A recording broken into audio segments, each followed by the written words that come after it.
આજે બેઠું છું સાહેબ, આ પરિવારના હૃદયમાં કેટલું દુઃખ લાગતું છે સાહેબ. આ તો જીવન છે સાહેબ. મેં કીધું અમર પટેલોને કોઈ આવ્યું નથી, કદાચ આવશે પણ નહીં. આ ઘરમાં કાશી ને ઘરમાં મથુરા સાહેબ. એટલે કહું છું, આ મા બાપ દાદા દાદી જીવે છે સાહેબ. છનાભાઈ ભૂલીબેન છે ને દાદા દાદી, એમની સેવા કરી. અને સાહેબ સાચી વાત કરું, અશ્વિન જોશી કહી ને કે કૂતરાને એક રોટલી આપણે કદાચ એક ટાઈમ જમાડીએ, સ્વર્ગ સુધી જતી હોય ને કૂતરાને, કૂતરી વિયાણી સાહેબ એને દેજો જમવાનું, ફેર સ્વર્ગ સુધી જતું હોય તો આપણા ઘરમાં મા બાપ જીવતા જાગતા એને પાસે એક બે ઘડી બેસજો ને એને બે ટાઈમ જમવાનું આપજો, એનું પુણ્ય પણ કેટલું લાગે. સાચી વાત કરી દઉં તમને, જે જીવતાને રાજી નહીં કરે કે સાહેબ એને અંબાજી પાવાગઢ ચોટીલા સતસંગી સાહેબ શેરડી સાહેબ વાળા પાસે જવાની કોઈ જરૂર નહીં. આ જગતમાં જીવતા નવાબને રાજી નહીં કરી શકે ને, આ સાત જોગીન કહેતો જાવ તમારા ગામમાં, એને મંદિરમાં જવાની જરૂર નહીં. મા બાપ ભેગા બેસજો સાહેબ, એના આશીર્વાદ લેજો. એક દી પ્રોગ્રામ કરો, અભિમાન નહીં કરો. એક દી મને આવડતો નતો પ્રોગ્રામ, મારી માએ પણ કીધું તું કે દીકરા એક દી ભજન કરે સાહેબ. આજે નાનકડો પ્રોગ્રામ તમારી આગળ કરું છું સાહેબ. માને બાપના મોંમાંથી દુઆ નીકળી જાય ને સાહેબ, આખી જિંદગી દીકરા નહીં કહેવાય. પણ જેને જેને મા બાપને તરછોડ્યા છે ને સાહેબ, એને સ્વર્ગમાં તો કદાચ જગ્યા નહીં મળે, પણ નરકમાં જગ્યા નહીં મળે. સાચી વાત કરો. ભૂલવી પડે આપણી જાતને ભૂલજો સાહેબ. એટલે કહીને કે ભૂલો ભલે બીજું બધું, મા બાપને ભૂલશો નહીં. તમે પોતાની ચામડી ઉતારજો ને એની મોજડી બનાવજો. ઈ સદાય જગતમાં માને બાપનું ઋણ કોઈ દીકરો ચૂકવી હોય કો નથી, ચૂકવશે પણ નહીં સાહેબ. પૂજ્યભાઈ મોજ કરાવજો. સાચી વાત કરજો.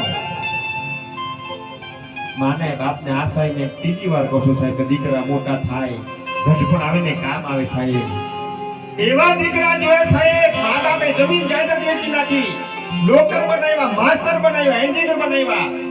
એ દીકરા સાહેબ મોટા થાય ને માવતરને ભૂલી જાય ને, આ દીકરાને ધરતીમાંથી ધિક્કાર છે સાહેબ. મા બાપને આશા હોય સાહેબ, યાદ રાખજો. એટલે આપણે ભારત દેશમાં વૃદ્ધાશ્રમની બાજુમાં અનાથ આશ્રમ બનાવવામાં આવેલું, એનું કારણ આપણા દેશમાં વૃદ્ધાશ્રમની બાજુમાં અનાથ આશ્રમ કેમ બનાવાયું સાહેબ?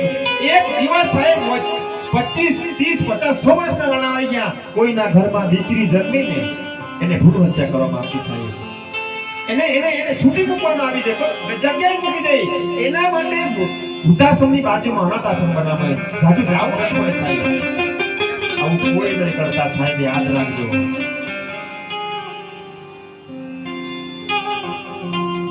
એક દી આપણે અત્યારે આ દેશ સારો છે સાહેબ, એટલે આપણી કિંમત છે. એક દી આપણે ઘરના થાવ સાહેબ, કદાચ સારા ઘરમાંથી દીકરી લાવશો ને સાહેબ, કુળને તારે. સંસ્કાર વધારે હોય ને સંપત્તિ ઓછી, યાદ રાખજો. સંપત્તિ જેના ઘરમાં એના સંસ્કાર ઓછા હોય, આ સંસ્કાર બજારની માલિકો નહીં મળે સાહેબ. સંસ્કાર વડીલો પાસે મળે સાહેબ. મેં એટલો ઊંચો કલાકાર સાહેબ, આ ઓડિયન્સ બેઠું ત્યારે ગાવાનું મન થાય અમને પણ.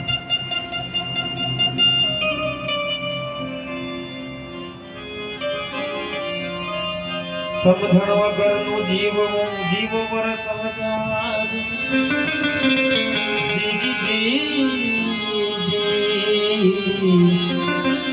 હમ જીને જીવો ઘડી કે બે ઘડી, હમ જો બેડો તમને હાવ સાચી વાત કરો. ભજન ને ભજન ઉપર કાંઈ નથી, બધાને કંટાળો આવી જાય છે. ભજન ભેગું ઈ જ આવે, યાદ રાખજો. સિકંદર રાજા એની પાસે અઢળક સંપત્તિ હતી, સોના ચાંદી જવેરાત. એને અભિમાન 23 વર્ષની ઉંમરમાં જેણે કોણી દુનિયા જીતી. કેટલી બાઈના વિધવા થઈ નથી સાહેબ, કેટલા ધણીને માર નાખ્યા. 23 વર્ષની ઉંમરમાં જેણે કોણી દુનિયા જીતી, એવો સિકંદર રાજા. એને અભિમાન હતું સાહેબ, હું કાંઈ છું સાહેબ. જીવન એવું જીવે સાહેબ. હાવ સાચી વાત કરું, મયરા પછી કોઈ યાદ કરે. માણસ સાહેબ હારો હતો. કોઈને દાન કરજો, કોઈને પુણ્ય કરજો. પૈસા આપણી પાસે અઢળક કઈ ભેગું નહીં આવે. આ મારે બે કડી આવી છે, તમે બેઠા છે એટલા માટે. પછી પાછા ભજન તરફ જઈશું સાહેબ. આ ગજબ છે. કદાચ મેળામાં જાઓ કે ગરીબ બાઈના દીકરા રડતા હોય ને 10, 15, 20 રૂપિયા 100 રૂપિયા આપજો, એના મોંમાંથી દુઆ નીકળે સાહેબ. આખી જિંદગી તારી રહે આપની. પણ જીવન એવું છે કે આપણે સુગત રહીએ સાહેબ. તમે બેઠા છે એટલે બે કડી ગામ સાહેબ ત્યારે